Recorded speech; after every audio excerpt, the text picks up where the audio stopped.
welcome to the Mini Transat Mission, an offshore sailing podcast. I'm your host, Peter Gibbons-Neff, and this is episode number 2. Hope you enjoyed that intro music and feeling pumped up for another episode here. Remember, this is a new podcast, so I'm still working through a few things. We might get on a weekly recording schedule, might not. We'll see how everything goes. There's just so much that I want to cover right now, so I figure it's time to get out another episode. I also apologize for saying so many times in the last episode. I realized I used that for just about every transition or filler word. Definitely working on that. And right now, Apple hates me, so I can't upload these episodes to the Apple podcast platform just yet.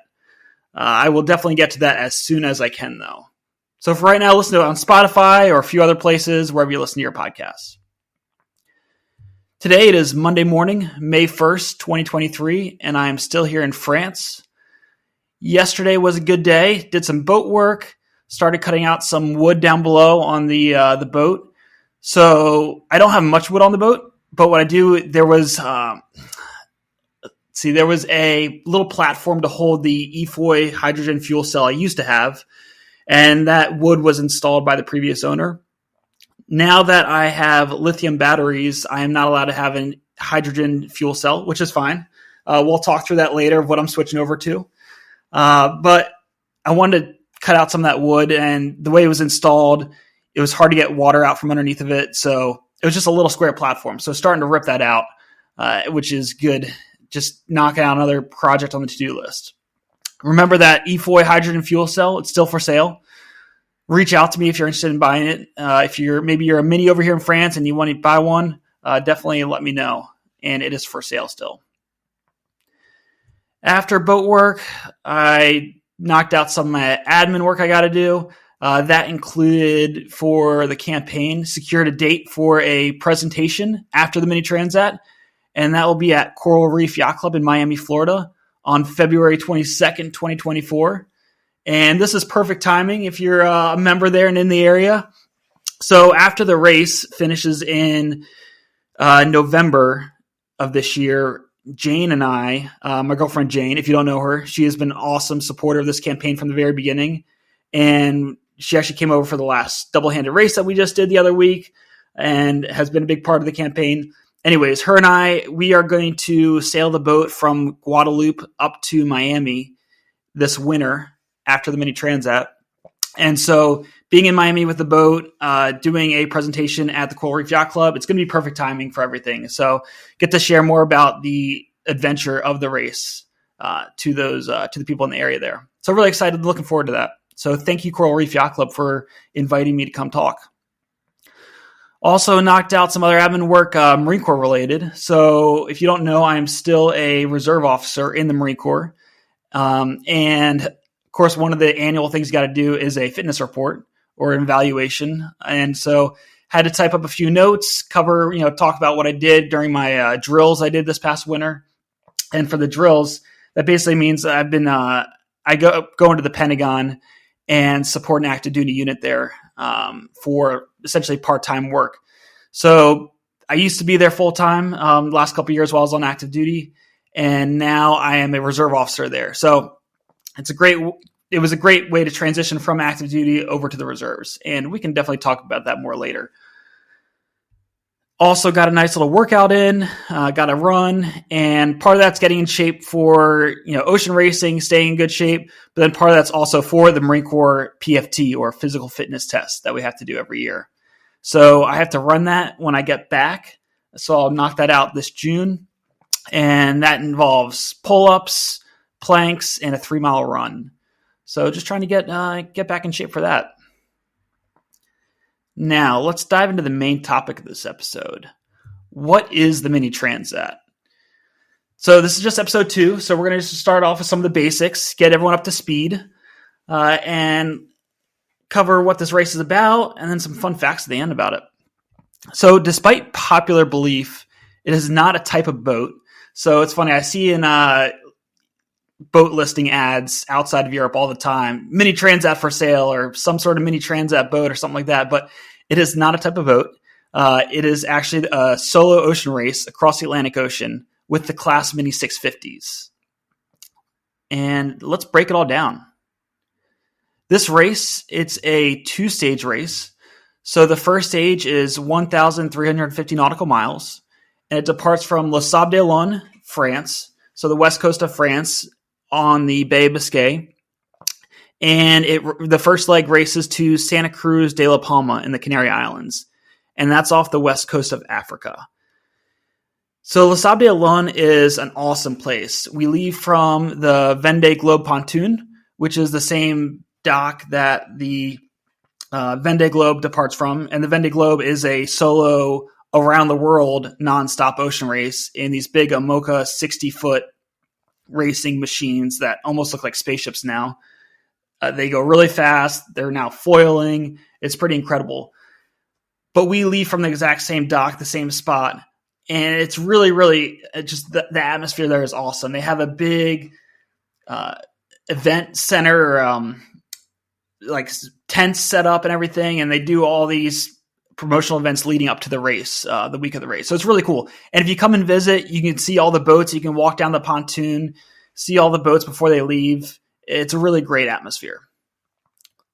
This first leg, it's a tough leg. So there are a bunch of complex weather systems that have the potential to roll through there, and also a lot of shipping traffic. You have Cape Finisterre, which is off the northwest tip of Spain.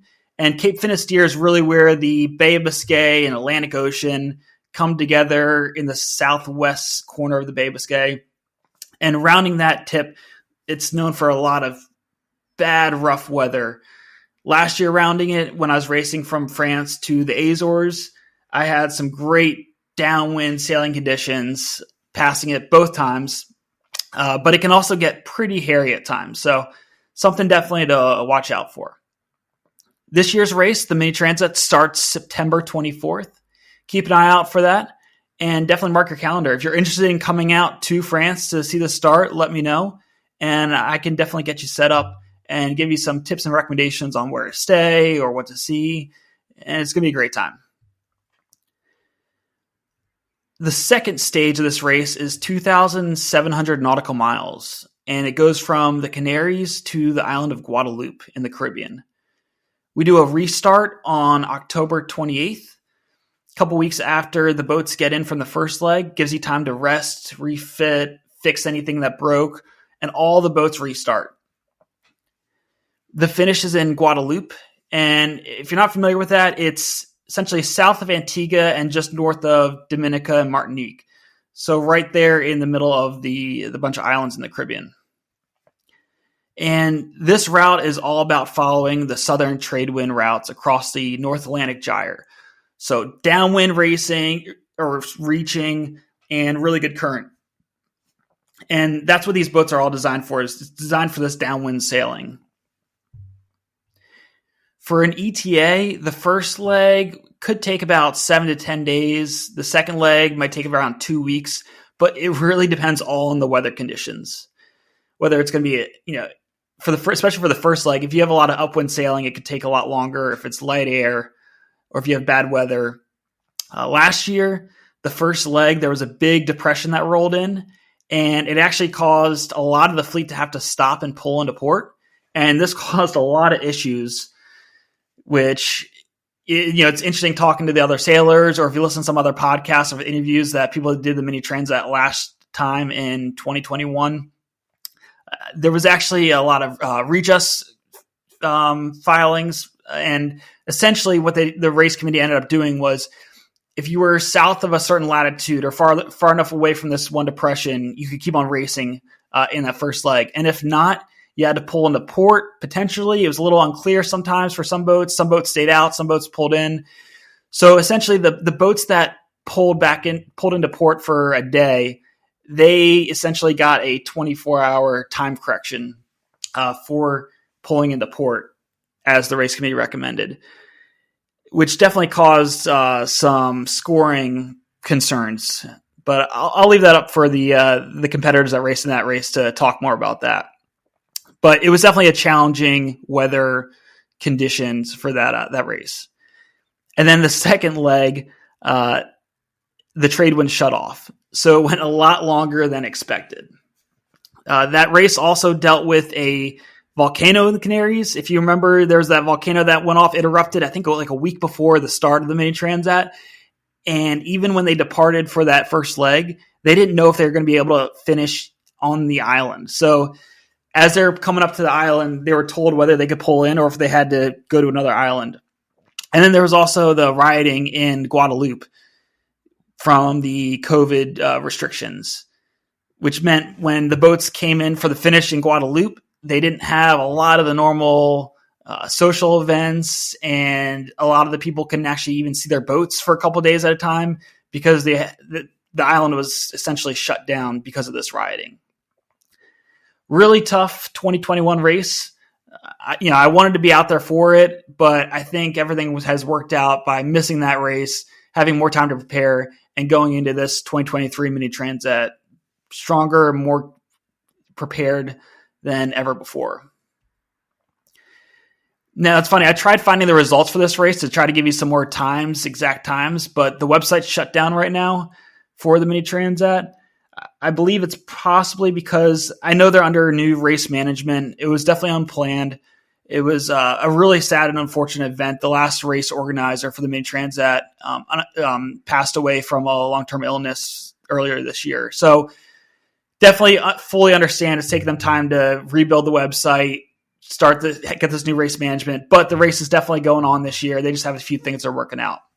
But it's also a classic that I can't find the information I'm looking for this event. Sometimes it's hard finding information on the Mini Transat or some of these mini races. Yeah, you want to try to find some historical data, but it's just not always easy to find or even posted. So also not surprised right now. So some fun facts about the Mini Transat. In 1977, this race started, and it's been going on every other year since that time. So far, there's been 15 Americans that have started the race and 12 that have finished. And in 1979, Norton Smith, he actually won this race. So the second running of the Mini Transat, an American won it. Pretty cool stuff. Remember, the Mini Transat this year starts September 24th. Keep an eye out for more updates along the way as we get closer. And there should be 90 boats on the starting line. There was over 150 boats that pre-registered, and they only have 90 slots. So they actually turn boats away that are fully qualified. And those 90 boats, they're broken down into prototypes and series boats or production boats. But we'll get into that next episode and break that all down further. Let's talk about some current events in the mini fleet. So on the Atlantic side, as I mentioned in the last episode, La Pornachette Select started on Saturday, April 29th, and 87 minis crossed the starting line for this 300 nautical miles solo race. It was pretty cool. I watched it on YouTube. I got to watch it live through the Offshore Social Club. Check them out on YouTube and Facebook Live. And they've been doing a great job of posting, sharing the starts for a lot of these mini races. Unfortunately, the start was a bit light. I mean, enough for the boats to move, but definitely a light wind start. The first leg for these races are generally upwind. A lot of times they'll set a drop mark about 1 nautical mile away from the starting line. And that's how this race was. So the first leg was a beat upwind. And they generally do an inshore course for the first couple hours of a lot of these races, which is great to see. You know, it's fun to see the live videos of the starts and seeing the boats have some really close racing before they set offshore. After doing that inshore course, the first part of the race was either a reach or upwind initially, and definitely on the lighter side. Then it was downwind throughout the first night. And then coming into Sunday, on Sunday, the boats had a long 75 nautical mile leg upwind, which that's a long upwind leg in these minis. These boats do not like going upwind. They do it decently well. They've been getting better, but it's not a fun point of sail, especially in the light air when you have current against you. As of this recording at about 10 o'clock on Monday morning, some of the boats are still going upwind, but a lot of the boats have been going downwind for the final 50-mile leg to the finish line. And then also right now, 5 boats have finished as of this recording. So In the next episode, we'll go through, break down some of the finishes, see how the boats did. It's pretty interesting seeing what boats finished first, or the top few boats. See how the protos do, the series do, and overall. And then there's also been 8 boats that have dropped out. I was looking on the tracker on Yellow Brick, which you can check out, and it looked like some of them had noted collisions. Could potentially be collisions with each other, could be collisions with other things out there, not sure. Always hate to see boats dropping out, but also not super surprised, especially in the beginning of the season. Boats are starting to, they're getting put through their paces. The sailors getting put through their paces. So not necessarily surprised that there's a few boats that dropped out. But yeah, we're at 8 right now. Outside of the mini racing, there's also another big race that just started on Sunday. So the Transat Paprec, it started in Concarneau, which is it's probably about an hour and a half drive northwest of where I'm at right now along the coast. And departed from Concarneau and is going towards St. Bart's in the Caribbean with 11 boats. And they're all the Figaro 3s. So these are 32-foot production style racing boats. They have foils on them. If you've seen, they don't really foil like all the time that great, but they have foils. And that's really the next step up from the minis. So the minis is a big feeder class into the Figaro 3s. And the Figaros, they have a big, really important race every year at the end of the summer or early fall called the Solitaire. And this is really the big first professional group of racing boats, racing class within the French offshore solo sailing circuit. And this one, so it's a double-handed race for this, and it's a mixed event as well. So male and female on each boat. So it'll be fun to track them, see how they do, and definitely see how they go across the Atlantic Ocean. Now, with that all out of the way, let's talk a little bit about U.S. Patriot Sailing. They've been doing some great things back at home. As you heard in the last episode, this nonprofit organization supports veterans through sailing. And this past weekend, they hosted a safety at sea training event. So that was on Saturday in Solomons, Maryland. And with that, they had 16 of our team members qualified. So for that, the first person's online, and they go through a full online training course provided, I'm guessing, U.S. Sailing or one of the sailing organizations that puts on the safety at sea seminars. So there's a lot of great information online about offshore sailing, racing, cruising, lessons learned, things that really improve everything related to going offshore. But then the second part is in person, and that's what the U.S. Patriot Sailing team hosted. And for that, they do everything from jumping in the water, they deploy a life raft and get in the life raft, they fight a fire with fire extinguishers and shoot flares and really have that hands-on experience for the safety and the training aspect of it. From what I heard, everything went great with that. Really excited to see the team grow together, share some knowledge, and that's what really this team's all about. And then also we had at the Annapolis Spring Boat Show this past weekend, U.S. Patriot was there, and Ronnie Simpson, one of our team members, was there with his Open 50. He just recently acquired this earlier this year. I believe it's a 1994 Open 50, and he is getting ready to race in the Global Solo Challenge, which starts this October from Spain. For that, he's racing solo nonstop around the world against a lot of other boats. So really excited to see him pursue this adventure. He is a former Marine, medically retired Marine, got out in 2004 after being injured in Iraq, and has been sailing really ever since, and has been with the team for a while now. And really, really great to see the things that he's doing to raise awareness for this team as well with his ocean racing project there. That's it for episode number 2. If you want to support this campaign, remember you can donate through uspatriotsailing.org or through my GoFundMe page. You can find all those also through my website at pgnoceanracing.com. Make sure to sign up for my email updates. If If you're listening to this on Spotify or wherever you listen, definitely hit the follow or subscribe buttons and leave a review. It really helps. You can follow me on social media with Facebook, Instagram, YouTube at pgnoceanracing.com. And let me know what you want to hear about. Feel free to send me an email or reach out to me on social media. My email address is peter@pgnoceanracing.com. With that, thank you for listening to the Mini Transat Mission, an offshore sailing podcast.